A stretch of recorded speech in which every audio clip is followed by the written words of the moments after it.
स्थापकाय च धर्मस्य सर्वधर्मस्वरूपिणे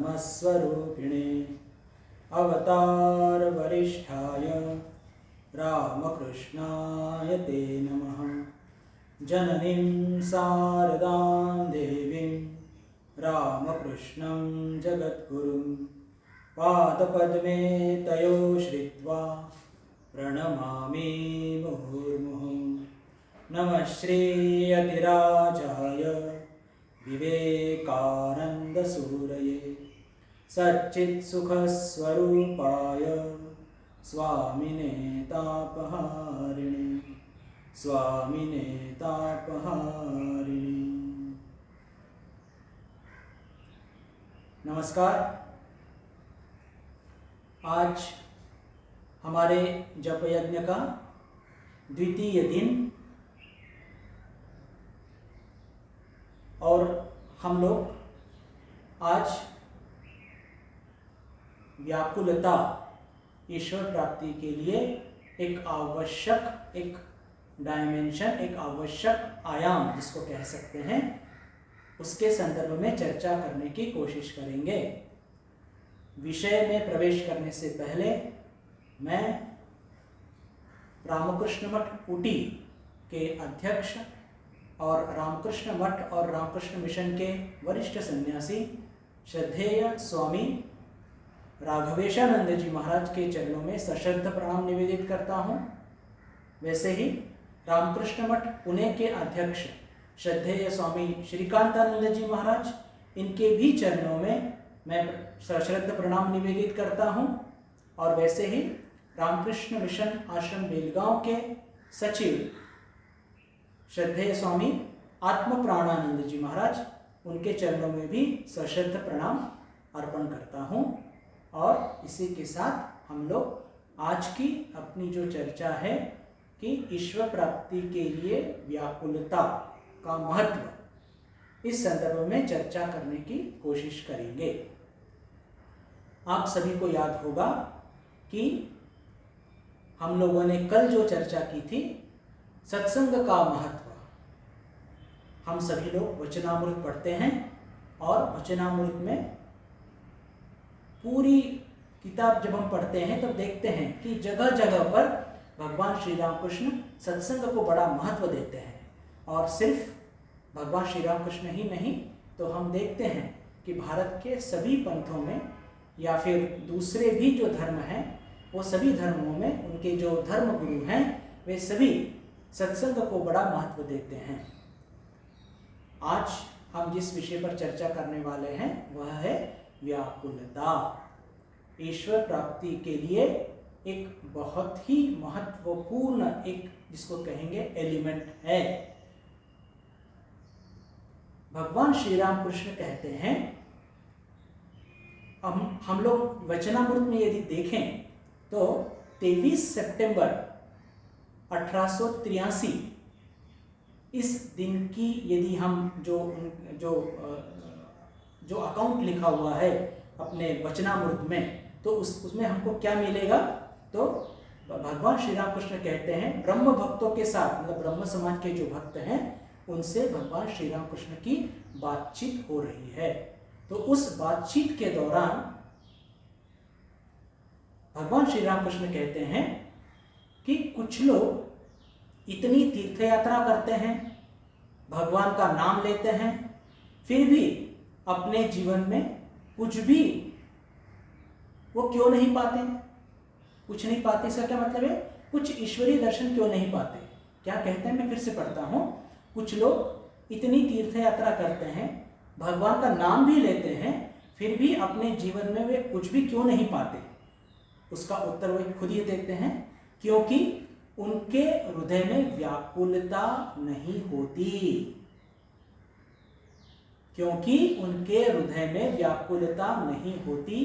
यदि भगवान को व्याकुलता के साथ पुकारें तो फिर भगवान खुद को नहीं रोक सकते। देखिए क्या कह रहे हैं भगवान श्री राम कृष्ण कि यदि भक्त भगवान को व्याकुलता के साथ पुकारें तो फिर भगवान खुद को नहीं रोक सकते, वे खुद ही भक्त के सामने प्रकट हो जाते हैं।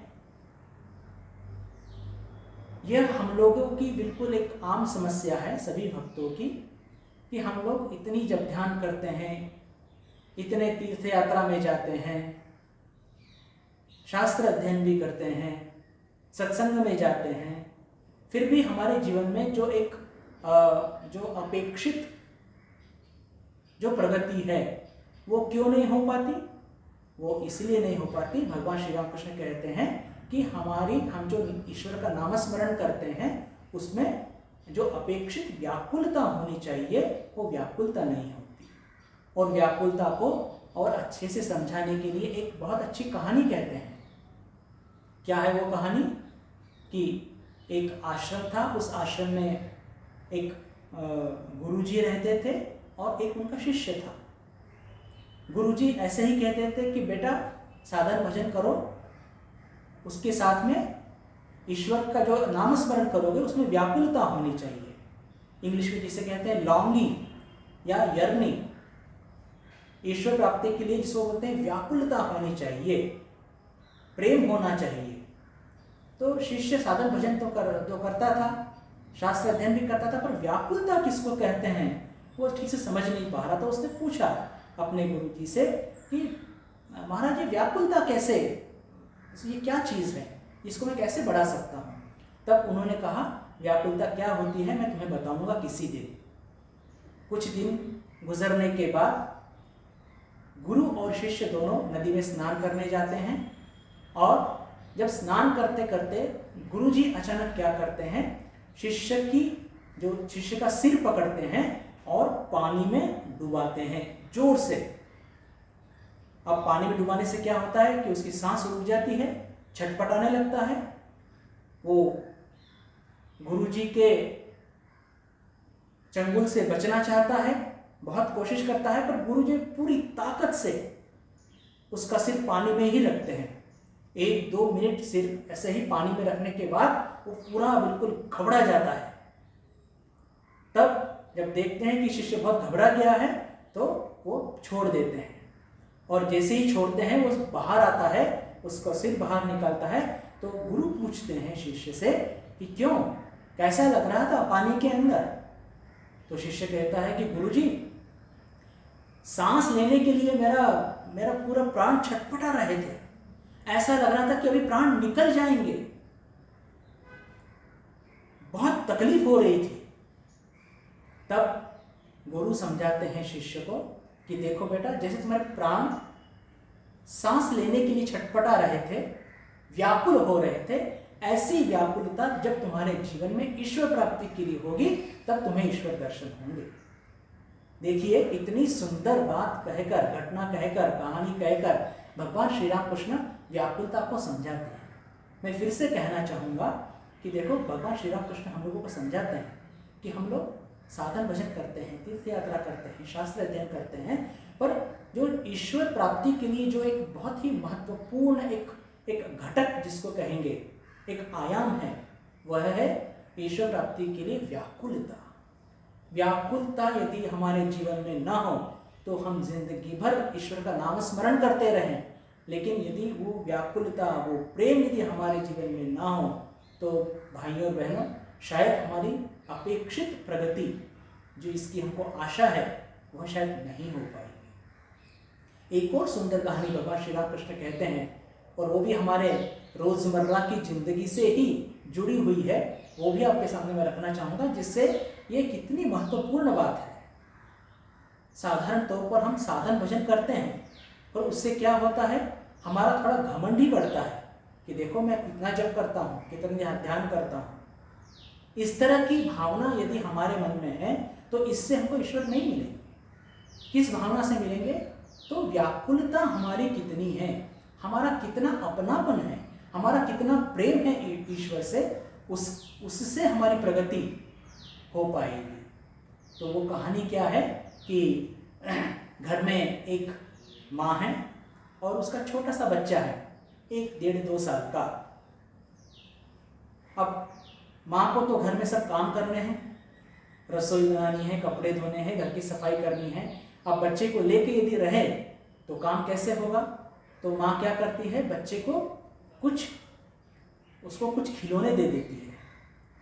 बच्चा उन खिलौनों से खेलता रहता है और माँ इधर अपना पूरा काम करती रहती है, रसोई जल्दी जल्दी पूरा करती है, फिर सफाई का काम करती है, फिर कपड़े धोने का काम करती है। और बीच बीच में ये बच्चा क्या करता है, थोड़ा सा रोता है कि माँ मुझे लो, मुझे खिलाओ, मुझे अपनी गोद में लो। लेकिन माँ बहुत होशियार है, वो क्या करती है, बच्चा थोड़ा सा कुछ काम करता है, रोता है, तो झट से उसको दूसरा खिलौना देती है, तो दूसरे खिलौने के साथ वो खेलने में व्यस्त हो जाता है।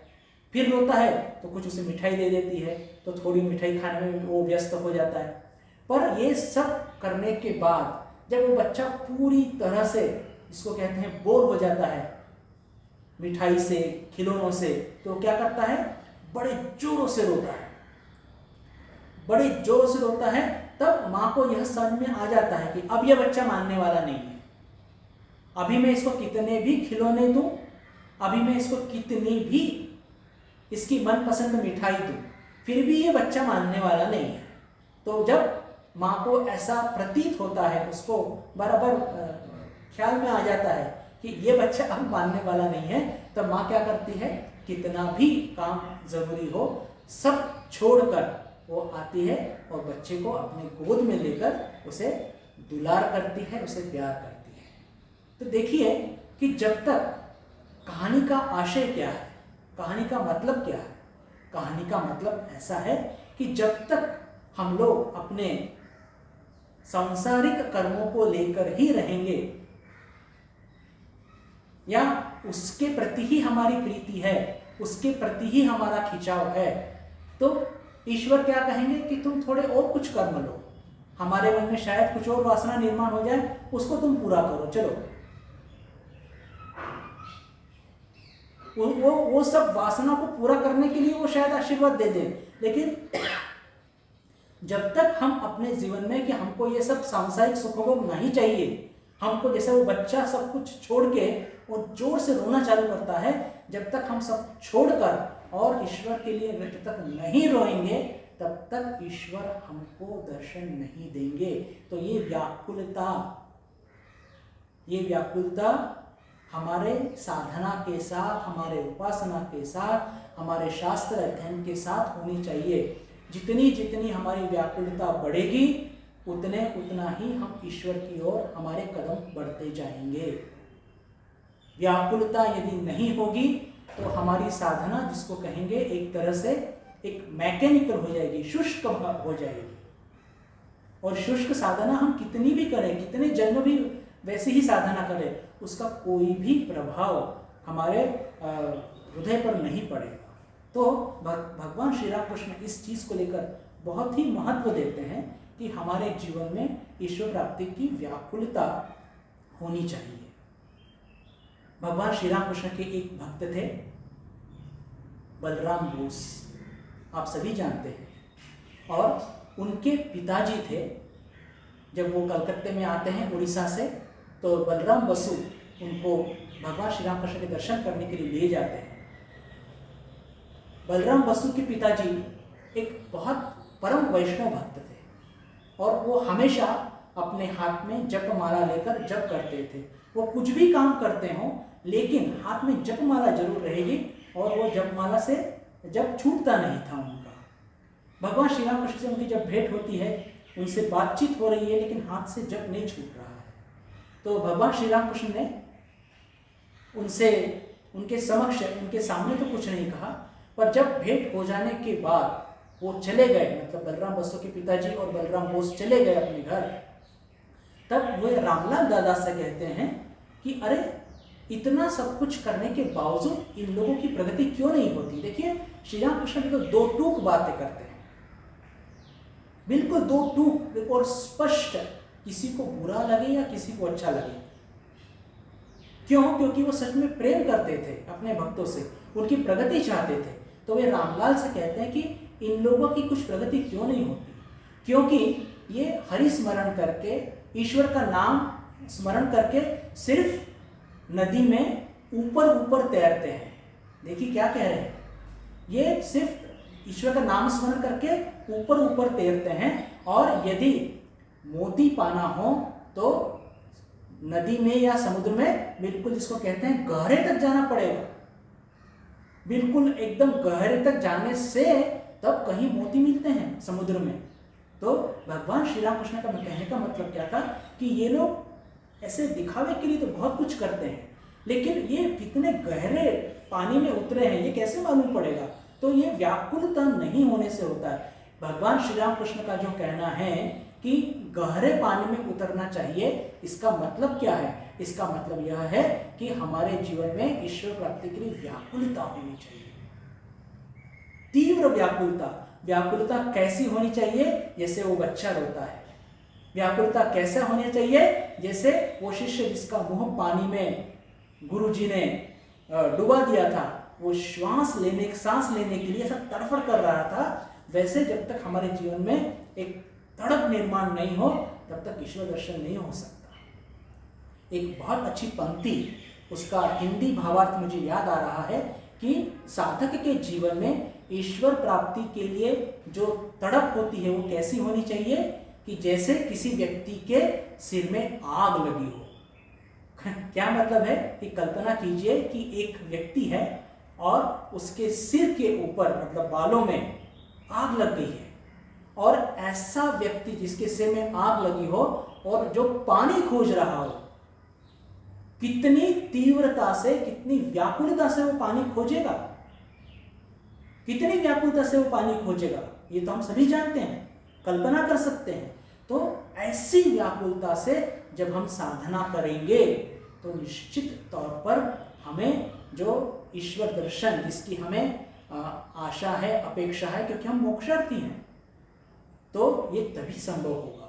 तो इसीलिए साधारण तौर पर हम सभी भक्तों की यह समस्या है कि हम काफ़ी सालों से जब ध्यान कर रहे हैं, तीर्थ यात्रा कर रहे हैं, शास्त्र अध्ययन कर रहे हैं, गीता पठन करते हैं और बहुत कुछ करते हैं, लेकिन फिर भी हमारी प्रगति होती होगी, मैं क्योंकि उसका कोई मापदंड नहीं है, पर फिर भी हमारी जो एक आशा अपेक्षा होती है वैसी प्रगति नहीं होती। तो उसका एक मुख्य कारण क्या है कि जो एक अपेक्षित व्याकुलता वो हमारे जीवन में हमको बढ़ानी होगी।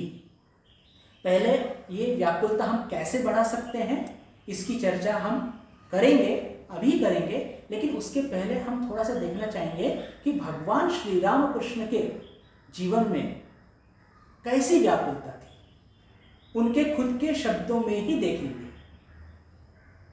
श्री राम कृष्ण लीला प्रसंग, यह भगवान श्री राम कृष्ण के चरित्र के ऊपर लिखा हुआ एक बहुत ही अच्छा ग्रंथ है।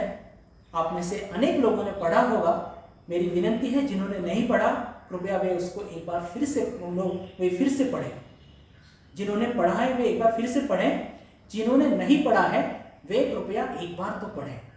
उसमें वे खुद कहते हैं कि देखिए भगवान श्री राम कृष्ण ने अपनी साधना जो चालू की, भाइयों और बहनों, उनके पास कोई निश्चित विधि नहीं थी, कोई गुरु नहीं था।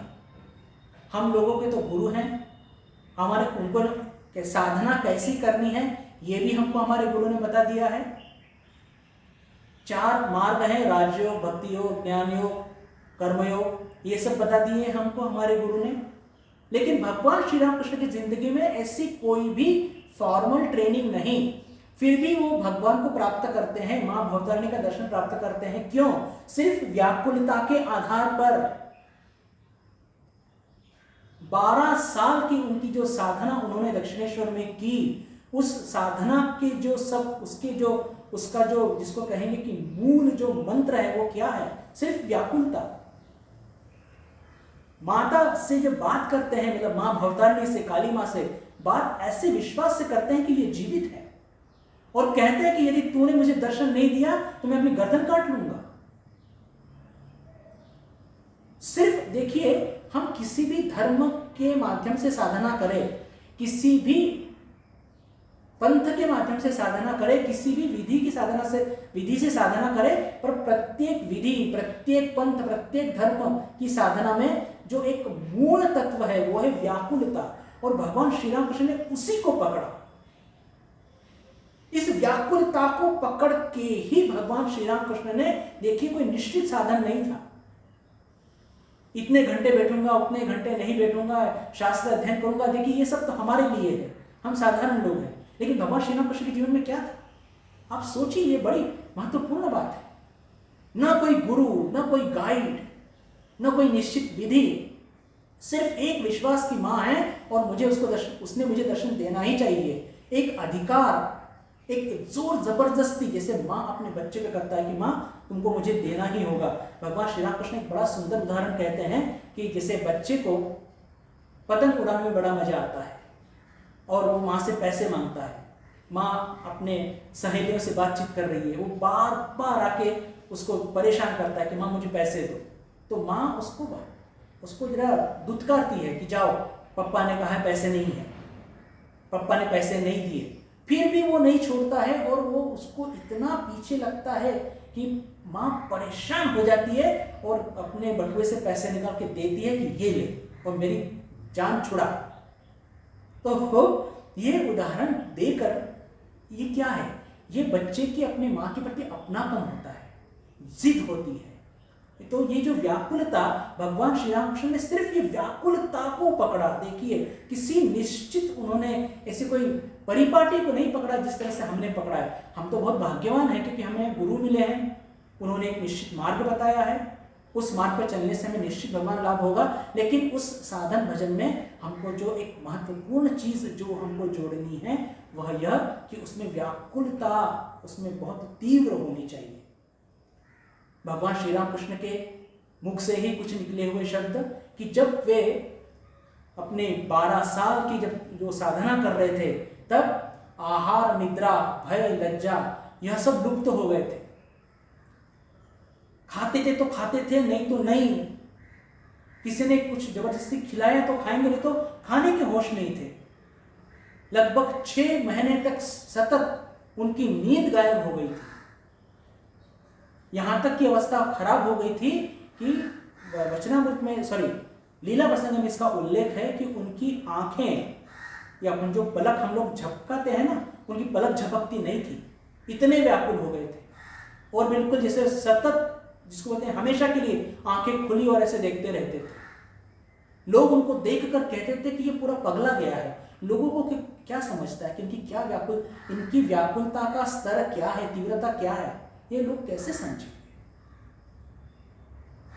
और जब इस साधना के समय में, साधना के दौरान जब दिन गुजर जाते थे और अभी माँ काली ने दर्शन नहीं दिए हैं, तो शाम होते होते वो इतने व्याकुल हो जाते थे कि दक्षिणेश्वर के उस जो प्रांगण है उसमें जमीन पर ही बिल्कुल लौटते थे, ऐसे मट्टी के ऊपर, और अपना चेहरा रगड़ रगड़ के पूरा चेहरा खून से लथपथ हो जाता था और रोते थे, दहाड़े मार मार कर रोते थे और कहते थे कि माँ एक दिन और चला गया और तूने मुझे दर्शन नहीं दिया। माँ एक दिन और चला गया और तूने मुझे दर्शन नहीं दिया। ऐसा कहते हुए वो जमीन पर लौटते थे और अपने शरीर के ऊपर कपड़े हैं या नहीं, वो जो कहते हैं ना कि आहार, निद्रा, भय और लज्जा ये सब चली गई थी। लज्जा क्यों चली गई थी? शरीर पे कपड़े हैं कि नहीं, उसका बोध ही नहीं था। शरीर पे कपड़े हैं या नहीं इसका बोध ही नहीं था भगवान श्री राम कृष्ण को। और जब उनको लोग दहाड़े मार के रोते हुए देखते थे तो कुछ लोग समझते थे कि आहा, बेचारे को कितना पेट दर्द हो रहा है। लोग क्या समझते थे कि उनको पेट दर्द हो रहा है इसलिए वो इस तरह जमीन पर लौट रहे हैं। कुछ लोग कहते हैं कि अरे ये तो पूरा पगला गया है, पागल हो गया है, इसकी तरफ कौन ध्यान दे।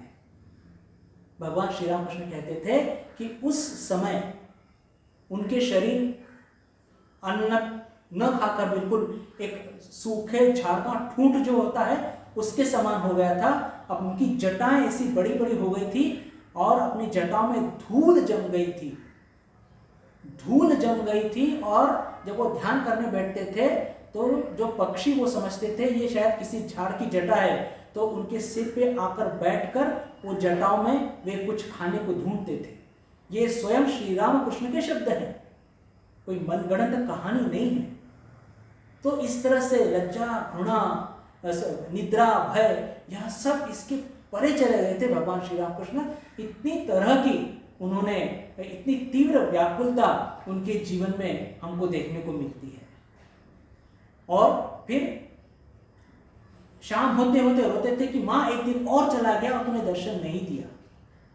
ऐसे कई दिन गुजरने के बाद जब एक दिन व्याकुलता उनकी बिल्कुल चरम सीमा पर पहुंच जाती है और उनको ऐसा लगता है कि ये यदि माँ यदि नहीं है, ये सिर्फ पत्थर है, तो मैं नहीं जीऊंगा। देखिए कितना प्रेम था, कितना विश्वास था।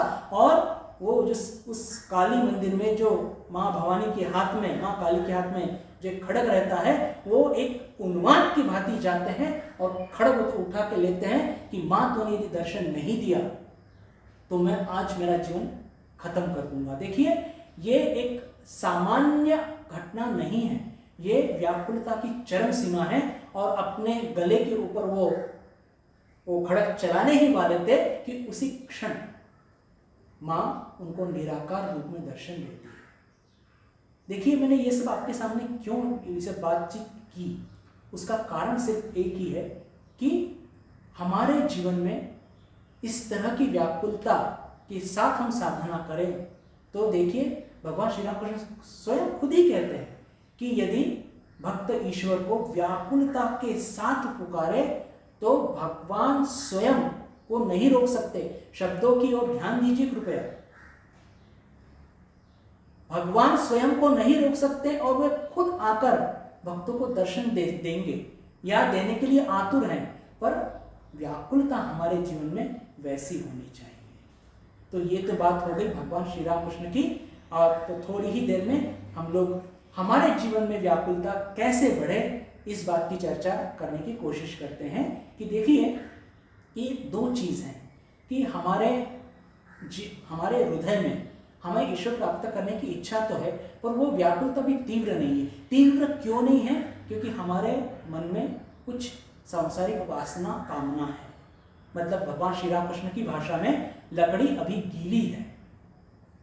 क्या मतलब है कि जैसे गीली लकड़ी को हम जलाने की कोशिश करें तो वो जलती नहीं है, वो लकड़ी जलती नहीं है। जब तक लकड़ी पूरी तरह से सूख नहीं जाती तब तक उसको जलाना मुश्किल है।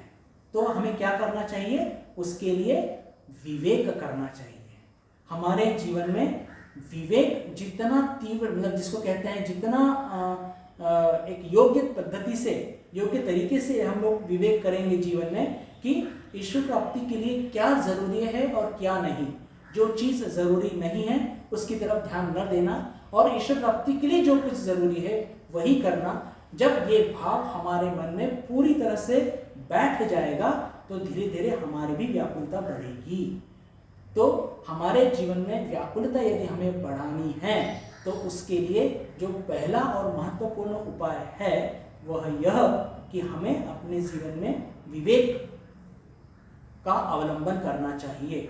और दूसरा, भगवान श्री राम कृष्ण खुद ही कहते हैं कि ईश्वर के नाम का गुण संकीर्तन, नाम गुण संकीर्तन यह हमेशा करते रहना चाहिए। बात क्या है भाइयों और बहनों कि यदि हम किसी व्यक्ति को जानते हैं, पहचानते हैं, उसके चरित्र से परिचित हैं, उसको देखा है, तो ऐसे व्यक्ति से प्रेम करना आसान होता है। जैसे हम अपने सगे संबंधियों से प्रेम करते हैं क्योंकि जानते हैं। भगवान श्री राम कृष्ण को तो हमने अपने आंखों से देखा नहीं, सिर्फ किताबों में पढ़ा है या साधुओं से सुना है।